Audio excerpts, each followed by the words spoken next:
Iya. Sini duduk. Oke. Aduh, capek banget. Iya. Panas ya di luar ya? Ya lumayan lah. BTW Chan, rumah kamu adem juga ya? Ya biasalah, jarang rame jadi agak lega. Guys, itu ada air putih, diminum aja, diambil satu-satu buat kalian. ini ya?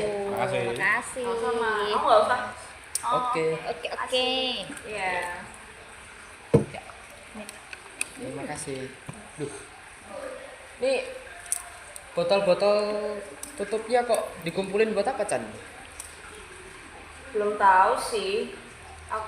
Biar ngurangin pencemaran lingkungan aja. Terus dikumpulin doang Chan, nggak diapa-apain tuh? Nggak tahu sih. Emang kalian ada ide apa? Kalau menurutku sih ya bisa dijadiin sesuatu.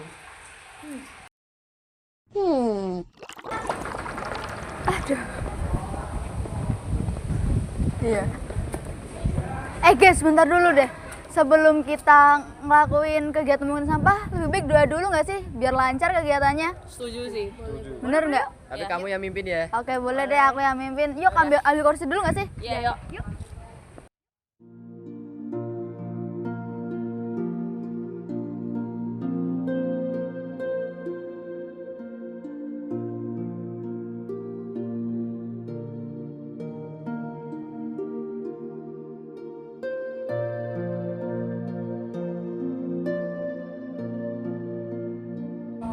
Teman-teman, marilah kita ambil sikap berdoa dalam nama Bapa dan Putra dan Roh Kudus. Amin.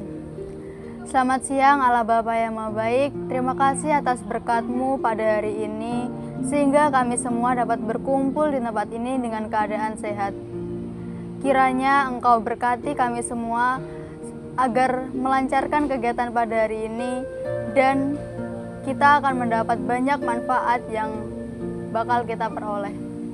Ya Bapa, doa yang jauh dari sempurna ini kami aturkan ke dalam tangan-Mu demi pengantaran Kristus Tuhan kami. Amin. Bapa kami yang ada di surga, dimuliakanlah nama-Mu, datanglah kerajaan-Mu, jadilah kehendak-Mu di atas bumi seperti di dalam surga. Berilah kami rezeki pada hari ini, dan ampunilah kesalahan kami, seperti kami pun mengampuni yang bersalah kepada kami. Dan janganlah masukkan kami ke dalam pencobaan, tetapi bebaskanlah kami dari yang jahat. Amin. Dalam nama Bapa dan Putra dan Roh Kudus. Amin.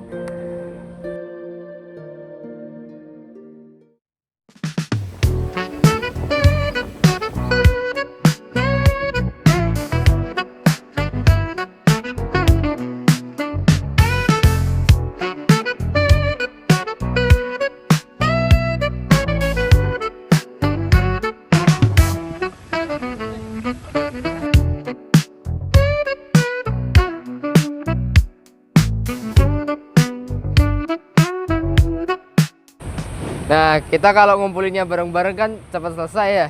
Iya, kerjasama itu kan penting, apalagi jadinya kita dapat lebih banyak kayak gini. Iya, benar banget. Untung aja ada yang milih ide ini, jadi bisa ngurangin pencemaran lingkungan. Iya kan? Yaudah, kita langsung buat sekarang. Yuk. Gaskan. Guys, lihat nih, aku nemu jurnal yang ngebahas kalau tutup botol tuh jadi salah satu sampah yang sulit terurai tahu. Tuh kan bener. Jadi kita bikin produk ini itu nggak cuman ngurangin limbah plastik aja, tapi kita juga bisa ngasilin produk dengan nilai jual tinggi. Betul. Gimana kalau kita buat produk dari tutup botol yang tadi kita kumpulin? Bisa banget sih kita olah jadi barang yang lebih bernilai. Udahlah, bahannya murah, nguntungin lagi buat kita. Iya, bener banget. Kita juga bisa bikin kemasannya tuh menarik, biar orang-orang tuh yang beli tuh kayak tertarik sama produk yang kita buat. Betul banget. Setuju. Gimana kalau kita buat kemasannya jadi kemasan blind box, jadi pembeli lebih tertarik sama produk yang kita jual.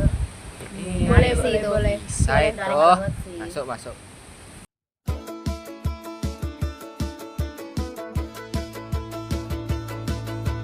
You're on the phone with your girlfriend, she's upset. She's going off about something that you said. She doesn't get your humor like I do. I'm in my room, it's a typical Tuesday. My room, it's a Pertama-tama guys, sebelum kita membuat gantungan kunci dari tutup botol, kita harus menyuci tutup-tutup botolnya dulu. Pastinya kita akan cuci pakai air mengalir ya.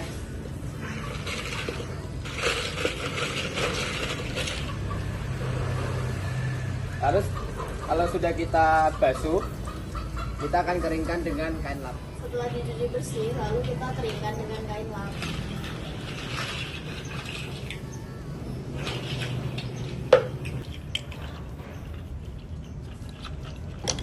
Kemudian potong tutup botol dengan gunting agar mudah dilelehkan.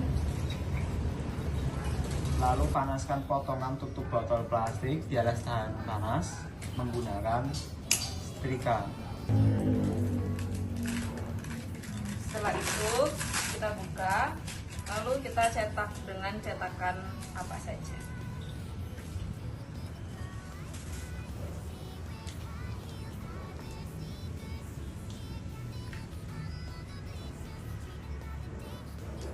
Setelah kita cetak, kemudian kita lepaskan dari baking paper. Kita potong sesuai pola dari cetakannya.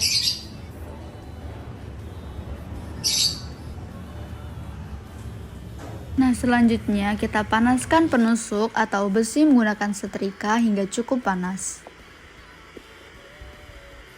Setelah itu, gunakan besi yang sudah dipanaskan tadi untuk membuat lubang kecil di bagian atas.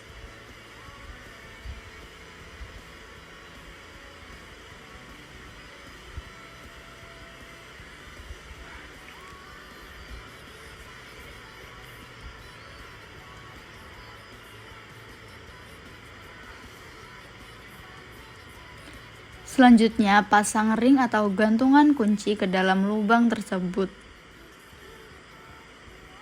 Yang terakhir, sambungkan rantai gantungan kunci pada ring hingga terpasang dengan kuat. Jadi, Chan, tasmu kosong tuh, boyo kayak kerinting-kerintingan ngono. Kucingan apa? Aku rak duwe. Ngarang ya nek tuku. Chan, lo ini butuh gantungan kunci, tapi harganya murah.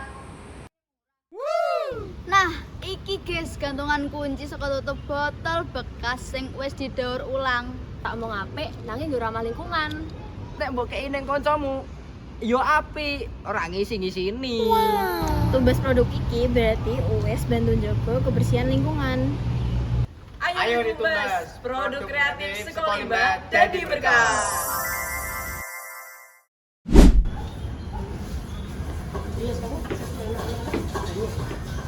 Ya elah, sedotan lagi.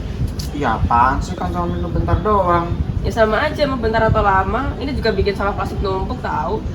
Ya balik kelas.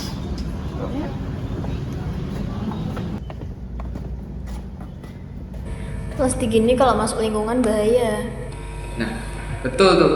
Coba kalau sampah plastik itu dibuang ke laut, habis itu plastiknya dimakan ikan, ikannya ditangkap sama nelayan, terus kita makan ikan tersebut. Kita jadinya makan plastik dong.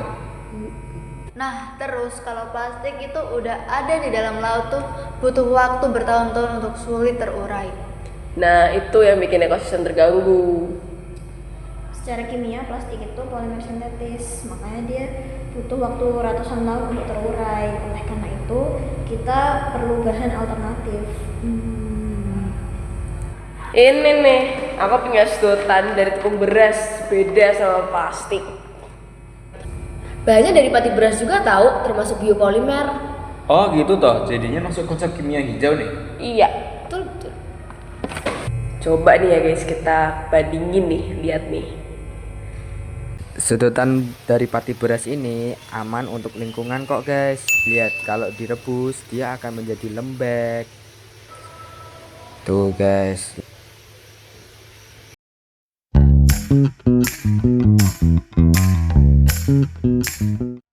Well, it's not lit yet. Where do we go now? Earlier, Ayu said that she wants us to go at some place. Where that might be? Do you guys want to go to my uncle place? Alright, how does your uncle place look like? Just wait and find out later. Okay.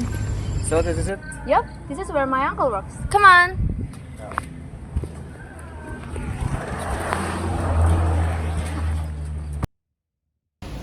So, your uncle owns an automotive business here. It's such a coincidence that I'll be needing a bus with my family to go to our hometown. Why don't you rent a bus here? It might be cheaper, right, Ayu? Of course, follow me. Hey, Nah, Raka, this is my uncle. nice to meet you, sir. I'm Rafa. Nice to meet you. Please sit down. What's up? I want to ask about bus rentals. My family and I happen to be going home for Eid. If I may ask, where are you going? I want to go to Solo. I have some questions. Is the bus equipped with digital facilities such as Wi-Fi or GPS tracking? Well, coincidentally, our bus facility have just been upgraded with digital facility feature, so it will definitely be very comfortable. But I'm sorry, the bus don't have karaoke facility. Oh, I see. I want to ask again. Is it possible to stop by before going to Solo? Unfortunately, we only have the young driver available. They are not as capable and skillful as the senior one, so they don't really know their way. Oh, I see. No stopping by then. You can use Google Maps though. I know, but you cannot always depend on the Google Map. I'll think about it next time. Thanks for your time, sir. Okay, you're welcome. Nice Yeah. to meet you. Yeah. Hello, guys. Oh, hey there.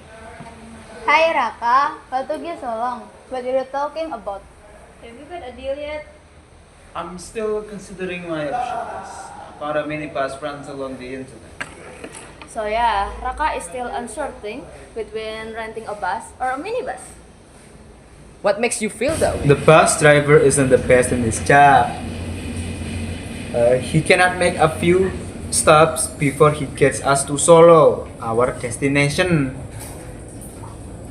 I've been thinking to rent a minibus that might get us a few stops before we get there, but it might be less comfortable, and there is no karaoke that they can offer.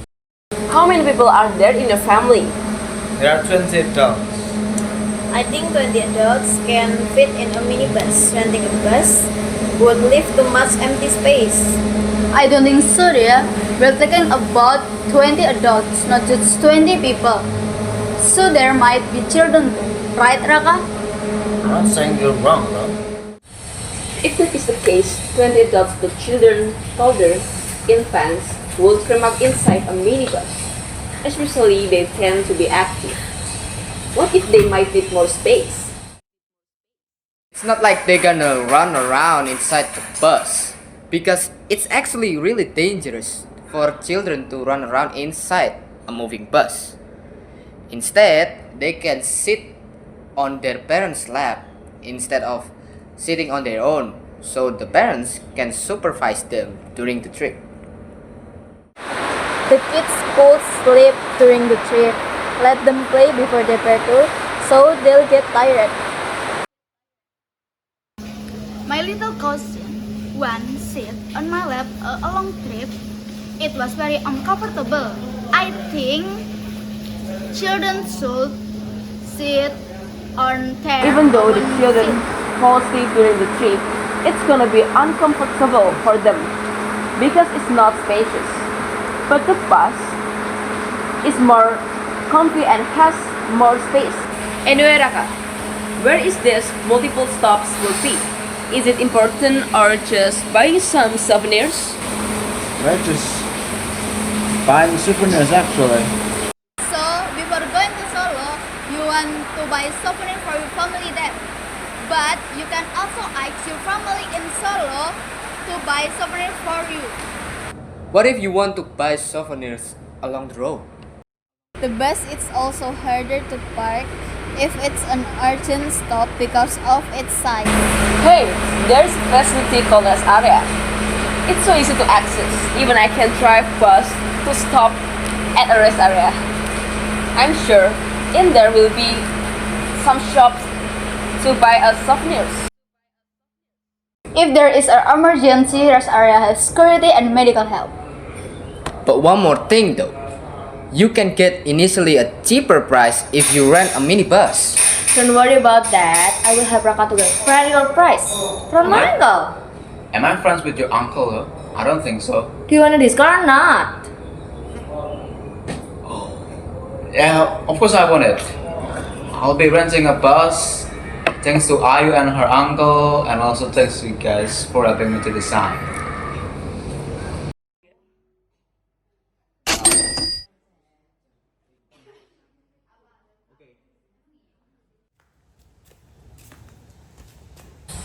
You've done the deal already, Raka? I thought you didn't bring cash. Nah, I didn't use the cash. I used the QRIS. I still prefer cash. It's easier for me. No need to register on account. Using online payments can make dependent on technology. Without internet, I can make transactions. It's actually easier than you thought because to register an account, you only need a phone number. And then after you register an account, you can make in-app purchase with online transaction. I can send my family money as well if they are far away. While doing so, there's a policy and online security that protects my account and my money.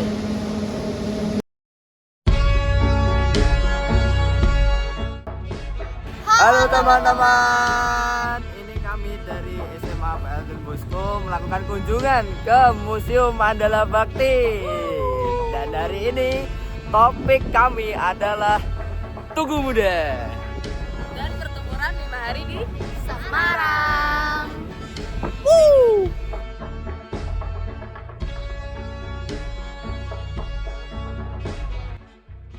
Nah, sekarang kita beli tiket dulu. Nah guys, ini dia penampakan dari depan Museum Mandala Bakti. Nah, kita masuk ya.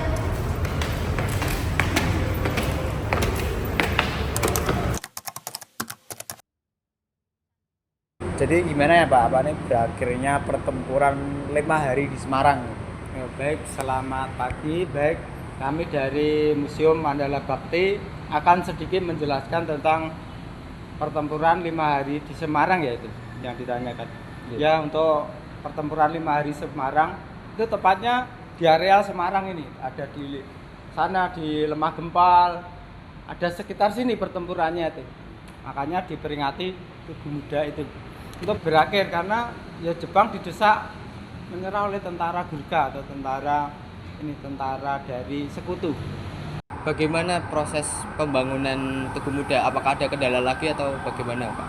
Ya, untuk prosesnya memang awalnya diletakkan dari Gubernur Jawa Tengah waktu itu, Bapak Wongsonegoro, itu diletakkan di sana, di alun-alun Kota Semarang atau tepatnya di Simpang 5, karena banyak pergolaan, banyak pertempuran terhadap sekutu juga, akhirnya terjadi kendala. Kemudian baru dipindahkan ke sini, itu atas inisiatif atau atas perencanaan dari Wali Kota Semarang. Kemudian didirikan di sini pada 1953. Tapi berdirinya kan lama itu, sampai 2 tahun jadi, berarti 1953 baru jadi dan diresmikan di sini yang letaknya di situ. Itu untuk. Lalu apa sih pengaruh Tugu Muda itu sendiri Ya, untuk pengaruh setelah kemerdekaan? Tugu Muda banyak sekali. Di antaranya walaupun berwujud patung atau monumen, ini untuk mengenang, untuk mengingatkan kepada generasi muda bahwa untuk merebut kemerdekaan itu betapa susahnya, sampai 5 hari bertempur di Semarang itu sampai 5 hari. Itu banyak sekali korbannya. Itu Kemudian dibangunlah Tugu Muda yang di atasnya ada lilin, itu apa, atau api, itu untuk menandakan kepada generasi muda untuk tetap semangat untuk mengisi kemerdekaan, semangat untuk mengisi pembangunan, dan untuk meneruskan perjuangan pahlawan negara Republik Indonesia ini. Jadi teman-teman, di sini ada ilustrasi peristiwa pertempuran 5 hari di Semarang. Bisa dilihat juga di sini ada tentara Jepang dan tentara Indonesia yang berperang diakibatkan oleh terbunuhnya Dr. Karyadi. Di sini kalian juga bisa lihat ada senjata-senjata yang digunakan selama perang 5 hari di Semarang. Nah teman-teman, pada kali ini kita akan membahas salah satu tokoh pemicu utama terjadinya pertempuran 5 hari di Semarang, yaitu Dr. Karyadi. Pasti teman-teman semuanya tuh nggak asing dengan yang namanya Dr. Karyadi. Kematian Dr. Karyadi itu bukan saat pertempuran sedang terjadi, tetapi Dr. Karyadi sedang perjalanan pulang, ia ditembak oleh tentara Jepang. Kematian beliau ini memicu terjadinya pertempuran 5 hari di Semarang karena pemuda dan masyarakat Semarang marah kepada tentara Jepang, sehingga terjadilah pertempuran 5 hari di Semarang. Nah, tadi setelah membahas tentang pertempuran 5 hari dan kisahnya Dr. Karyadi, jadi di sini aku akan membahas tentang amunisi yang mereka pakai selama pertempuran. Nah, yang pertama di sini ada peluru pesawat. Ini itu lumayan berbahaya juga, dan ya berbahaya sih. Radiusnya sekitar 25 sampai 50. Kemudian yang kedua di sini ada peluru yang senapan peluru luncutan. Nah, ini radiusnya sebesar 50. Ini juga ya lumayan luas untuk kenanya. Terus yang ketiga di sini ada flare namanya. Nah, flare ini itu semacam kayak kembang api. Di sini ada 3 warna, ada merah, putih, dan hijau. Artinya apa sih? Artinya yang merah itu bahaya, yang putih itu aman, yang hijau itu pasukan harus merubah posisi. Itu juga sebagai tanda komunikasi buat mereka tahu keadaan perangnya itu seperti apa. Ini ada granat. Nah, granat itu bom ya, seperti bom gitu. Di sini yang kiri itu ada hand granat, itu berarti ledakan, dan kalau yang tengah ini granat asap, jadi cuman ngeluarin asap aja. Terus yang terakhir ini ada granat sama ledakan, cuman dia percik logamnya itu lebih banyak. Di sini itu ada pelontar peluru senapan. Nah, kayak ini. Gitu. Nah, sini ini peluru mesin. Yang keenam ini ada peluru senjata. Yang kiri ini senapan ringan, yang tengah senapan berat, yang kanan pistol kecil gitu. Sekarang aku bakal jelasin tentang filosofi Tugu Muda. Tugu Muda itu dibangun itu seperti bentuk lilin, atasnya api yang menggambarkan semangat pengorbanan dan perjuangan bangsa Indonesia. Tingginya 17 meter karena kemerdekaan bangsa Indonesia jatuh di tanggal 17 Agustus. Terus di bawahnya itu ada 5 pilar yang menggambarkan Pancasila. Nah, Tugu Muda itu kalau kalian lihat gak di tengah, tapi sebenarnya dia itu dibangunnya di tengah karena seiring berjalannya waktu lingkungan di sekitarnya tuh berubah, yang bikin dia jadi nggak di tengah. Nah guys, itu dia perjalanan kita di Museum Mandala Bakti, dan ini adalah Tugu Muda. Tugu Muda mungkin di zaman sekarang hanyalah monumen ya, atau patung, tapi tidak, itu salah. Tugu Muda juga menjadi simbol betapa susahnya kita mempertahankan dan mendapatkan kemerdekaan itu. Tetap semangat dan merdeka!